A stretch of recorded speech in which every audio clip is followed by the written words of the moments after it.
Okay, so we're checking out the Insta360 1RS 1-inch 360 edition.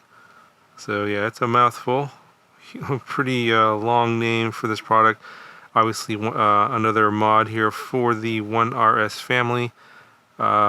This actually has the core from my 1RS, and I did a video on that already. Here's the 4K boost module.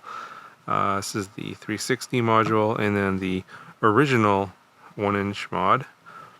And I got the bundle, or the upgrade bundle here, which has the cage, the battery, and of course the 1-inch 360 mod. Now, there's been a lot of reviews on this already, a lot of comparisons to the 1X2 and some other cameras, etc. I'm not going to get into all that in this video. I'm sure if you guys are doing research on this product, you've probably seen some of those already. Maybe you're on the fence and not really sure if you want to buy this or if it's right for you, and I'm going to get mostly into that in this video, like who is this for, who it's not for, and what I've been using it for. Now, for me personally, I find it a very useful camera. In fact, I've been using it already in some of my e-bike and scooter reviews. You've seen some footage of it already. Me, like, for example, riding my bike around it. This is probably the feature that I like the most about 360 cameras, is that you can use it as a virtual cameraman. So if you do a lot of YouTube filming like I do and don't have another person to film you in terms of a third person to sort of view, this is a good camera to do that. And now that we have the 1-inch sensors on here, the footage is actually usable in comparison to some other consumer or professional type cameras. And this is who they're targeting this camera to, is not necessarily the action camera gurus or the consumers. It's more for the quote-unquote prosumers, and it has a higher price tag. It is a bit heavier than the 1X2. Of course, it's modular, as you can see here. This is not an action camera. It's not waterproof. It's water resistant, but probably you don't want to get this thing too wet, because it really isn't waterproof. This is not meant as an action camera. It's meant as a camera, 360 camera, where you can get, those kind of really interesting 360 shots that you can use side by side with your other A camera footage. So, for example, the camera that I'm filming this on here is the ZV-1 from Sony, which has a 1-inch sensor, which is a cousin of this camera here, which I use quite a bit. This is the Sony RX100 Mark V, also has a 1-inch sensor. And if you want to sort of take footage from these sort of 1-inch sensor cameras and put it side by side to this, it looks looks less noticeable that it looks different if you use it properly. So we're going to get into how to use it correctly and all that in this video, and whether or not you can decide after you watch the video if you think it's going to be for you or not. For those of you that are thinking about using this for underwater sports, that kind of stuff, don't get this. You have to use a dive cage for that. I already know that some people have tried to put this underwater, and it just definitely will die if you do that.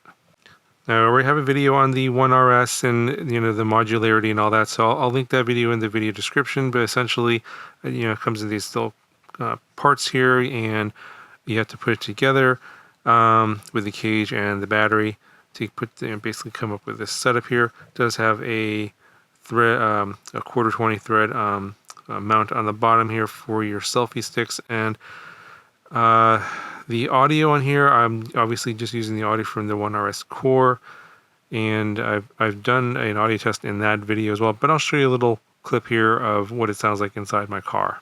Yeah, so another nice thing about using this on a dash, as a dash cam, and also the other perspective going back towards the passengers, is if you're doing sort of a driving vlog or some sort of like scenery type of recording from the car. You can get both perspectives, both of the driver and passenger, and the scenery out front. So it's a pretty good combination. Alright, so go ahead and turn on the camera. Just show you quickly some of the settings here. And it looks a little bit different from using it with the 4K boost mod.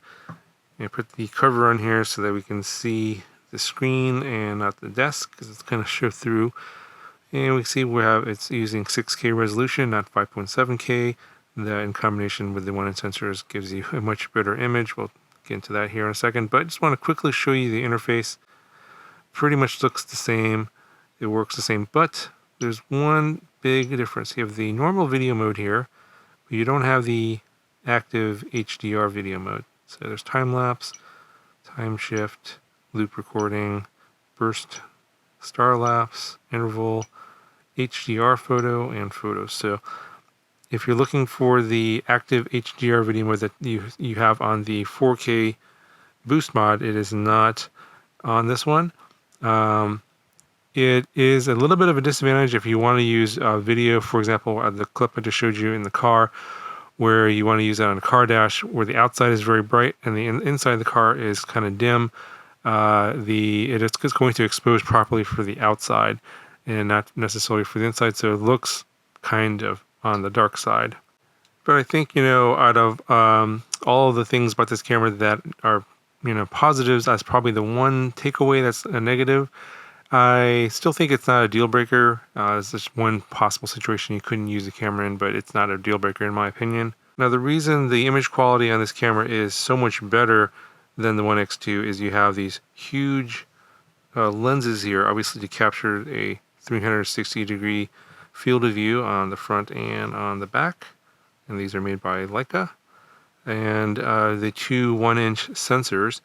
And then actually it's recording the video in 6K and not 5.7K as is previously.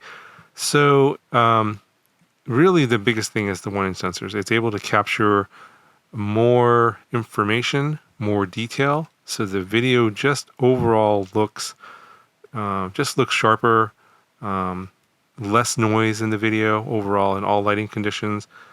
So those are the benefits you get from this nice glass and the 1-inch sensors.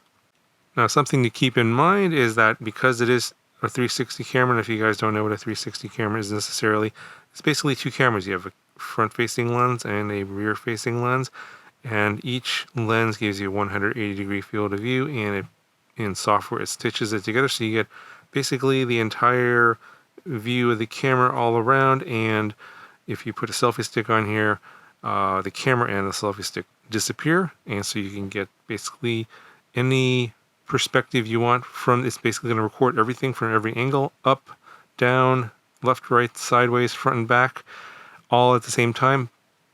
And that's the benefit of the 360 camera. It's also the curse of a 360 camera, is that it's recording all that information in a basically 6K video resolution file. Now, granted, it is 6K on each side. So one side here is 6K and the other side is 6K.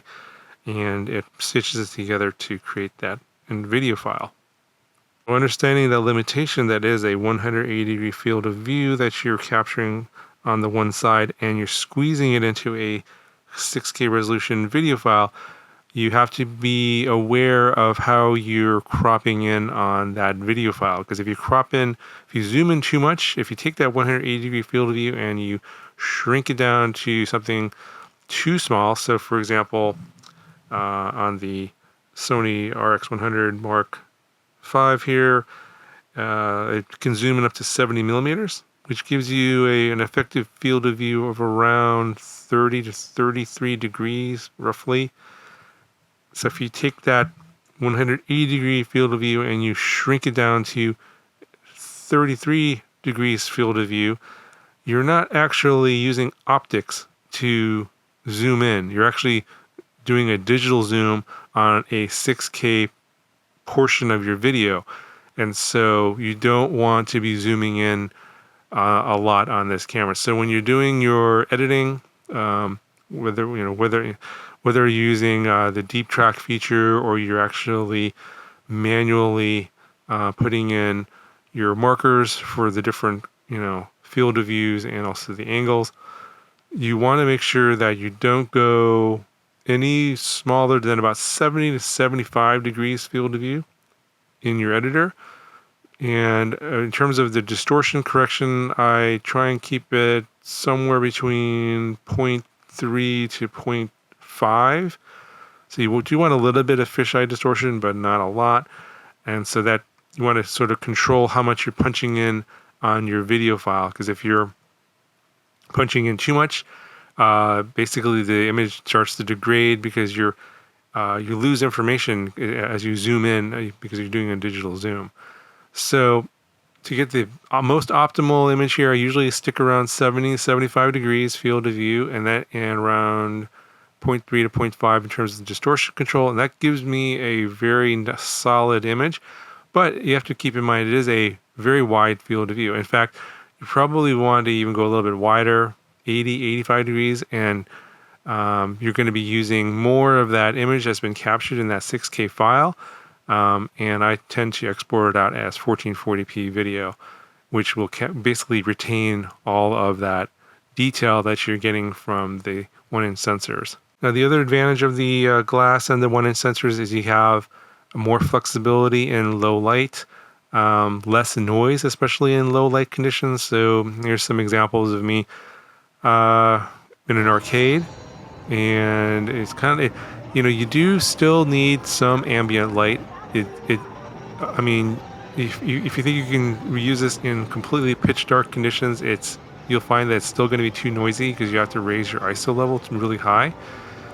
But this, like, sort of indoor situation here with the arcade, it has enough ambient light where I can set the proper shutter speed and basically boost my ISO up to a point where I can get a pretty good image. Now, you're going to have to play around with this and see what you're going to like. So here's a couple of examples where I'm doing, it's basically 6K video at 30 frames per second. So I set my shutter speed to 1/60 and the ISO to 320, which, it's going to introduce a little bit of noise, but with that shutter speed and the low light, you do introduce a little bit of extra blurriness or motion blur, and that in combination with the image stabilization, the flow state stabilization, you get these basically stabilization blurry artifacts, and especially if you're moving around.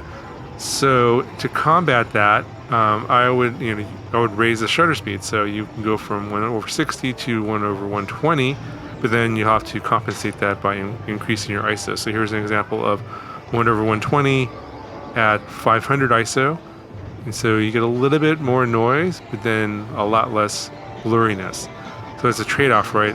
For those of you guys that are familiar with how to manage your camera settings, especially for low light situations, you basically make a trade-off for motion blur or noise in your image. So if you want less motion blur, if you want less blurriness in your image, then you're going to get a little bit more noise. I think I would prefer more noise over more blurriness, because the blurriness along with the flow state stabilization artifact, this just looks very strange to me.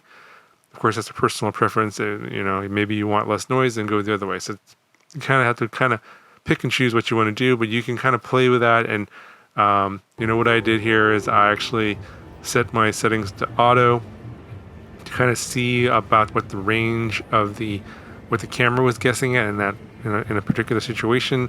And then from there, I use that as a starting point to sort of, okay, I'm going to go with this ISO or that ISO. And then you can kind of judge based on that if that's going to work for that lighting situation to get the image quality that you're looking for. Okay, so at the end of the day, who is this camera for? So in my opinion, this is for basically being used as a B-roll type camera that will capture footage that you can use with your other A-roll cameras. So your other higher end cameras, whether it's pocket cameras with 1-inch sensors like the Sony RX100 or the ZV-1, or maybe full frame censored camera like the Sony A7S III, for example. This footage that you'll get out here, if you use it properly, as I've described in this video, will blend in rather seamlessly and won't look as out of place. You do have to keep in mind how the shots you're taking, the kind of field of view that you're trying to capture, and make sure that you're using the camera appropriately and pulling out the video from the camera appropriately. And if you do, it will look almost imperceptible to most average viewers out there. But anyway, that's going to cover it for my video here on the 1RS 1-inch 360 mod. I'll put a link down in the video description if you guys want to check it out. And I'll talk to you guys in the next video.